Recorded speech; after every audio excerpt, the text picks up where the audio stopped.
Imagine this. A woman sits down in front of a camera and asks a simple question.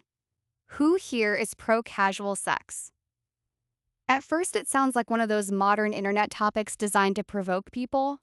Something shallow, something click driven, but then the conversation begins and something much deeper is revealed. Because this is not really a story about casual sex, it is a story about freedom. It is a story about women trying to work out who they are in a world that has always tried to tell them who they are supposed to be. One by one, the women begin to speak. Not with slogans, not with polished ideology, but with raw honesty.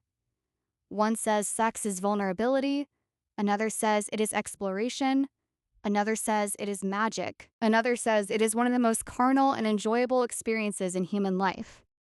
Already the conversation has moved beyond the crude stereotypes. This is not people talking about sex as something empty. They're talking about it as something meaningful, powerful, human. And then the deeper question emerges, what even is casual sex? One woman says something brilliant. She says maybe it is not casual sex at all. Maybe it is just sex. Maybe we have invented this label because we want to divide sex into respectable sex and non-respectable sex, approved sex and suspicious sex, serious sex and lesser sex. That is when you realize the real subject here is not the bedroom. It is language, it is power, it is moral classification. Because the moment society calls something casual, it subtly lowers its status. It says, this is not the noble version, this is not the sanctified version, this is not the fully meaningful version. And yet the women speaking do not sound casual in any trivial sense. They sound reflective, thoughtful, self-aware, serious. What they are really challenging is the ancient assumption that sex only has value when it is enclosed inside a socially approved script. And that is where the story becomes fascinating. For thousands of years, women's sexuality was not treated as fully their own. It was managed by fathers, husbands, churches, families, customs, and reputations. A woman could be desired, but not too desiring, attractive, but not too agentic, sexual, but only under the right permissions. But in this conversation, the women are not asking for permission. They are describing themselves as subjects, not objects. They choose, they assess, they reject, they experiment, they enjoy, they set terms, and that is a civilizational shift. But the story does not become simplistic. It does not become a childish anthem of do whatever you want. In fact, the women are more intelligent than that. They acknowledge that the body is real, hormones are real, bonding is real, attachment is real. One of them says there may be a kind of intimacy bond after sex that lasts for a while. Another talks about how biology can pull in one direction while conscious choice pulls in another. That is an important truth. Freedom does not mean the body stops mattering. You can make choices, but you still remain a human creature with chemistry, longing, memory, vulnerability, fantasy, fear, and attachment. So the conversation does not present sexual freedom as something easy. It presents it as something that requires self-knowledge.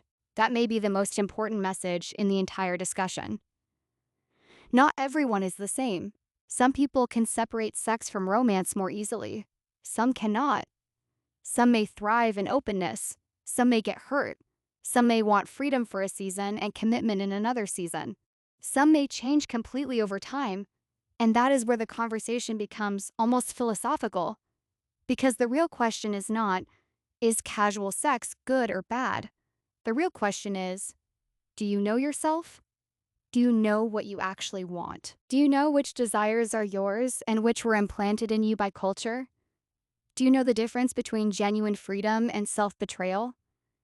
Do you know whether you are acting from confidence, loneliness, curiosity, rebellion, or hunger for validation? These women keep returning to that idea. Honor your own desires. Be honest with yourself. Do not do something because society says you must, but also Do not do something because a new ideology tells you that liberation must look one particular way. That is wisdom. And then the story turns again into the problem of stigma, because even in supposedly modern society, the old double standard remains. A man who sleeps around may be seen as experienced, confident, powerful. A woman who does the same may still be judged, degraded, diminished. The statistics mentioned in the conversation point to exactly that imbalance. Respect is distributed unequally, and the women know it. They know that much of the judgment they face does not come from genuine morality. It comes from discomfort with female agency. Because once a woman is openly sexual on her own terms, she is no longer playing the old social role. She is no longer there to be chosen. She is choosing. And some people cannot tolerate that. The conversation also reveals something else: the ghosts of upbringing. Several of the women describe being raised in conservative or religious environments where sex carried shame, danger, or a sense that men were always takers and women always the ones at risk of being diminished. Those messages do not just evaporate when you become an adult. They remain in the nervous system, in memory, in instinct, in guilt. So this is not merely a story of liberation, it is a story of unlearning. A story of women trying to separate their own voice from the inherited voice of family, religion, region, and social expectation. And yet, the most impressive thing is that the conversation never loses its ethical seriousness.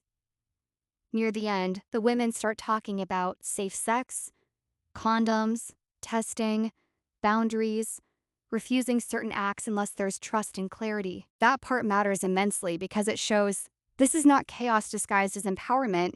It is not recklessness pretending to be freedom. It is responsibility. Real sexual freedom is not careless. It is disciplined. It is prepared. It is capable of asking uncomfortable questions. It is capable of saying no. It is capable of protecting the body while exploring desire. And perhaps that is the final revelation of the whole story. Casual sex is not really the point. The point is that modern people have inherited a world where the old rules no longer fully persuade, but the new freedom has not yet produced universal wisdom. So individuals are left with the burden of interpretation. They must become philosophers of their own lives. They must decide what is intimacy, what is respect, what is freedom, what is pleasure, what is risk, what is true for me now. And in that sense, this little conversation about sex becomes a mirror of the whole modern condition. We are freer than many people before us, but we are also more responsible for giving meaning to our own choices. We cannot simply inherit a script, we have to write one. So the true story here is not about promiscuity or purity. It is about the human struggle to live honestly inside the body, inside desire, inside society, and inside freedom.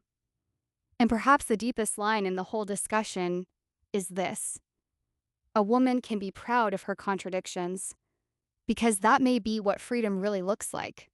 Not perfection, not ideological purity, not obedience to old rules or blind obedience to new ones, but the courage to say, this is who I was, this is who I am, this is what I want now, and I reserve the right to know myself more deeply tomorrow.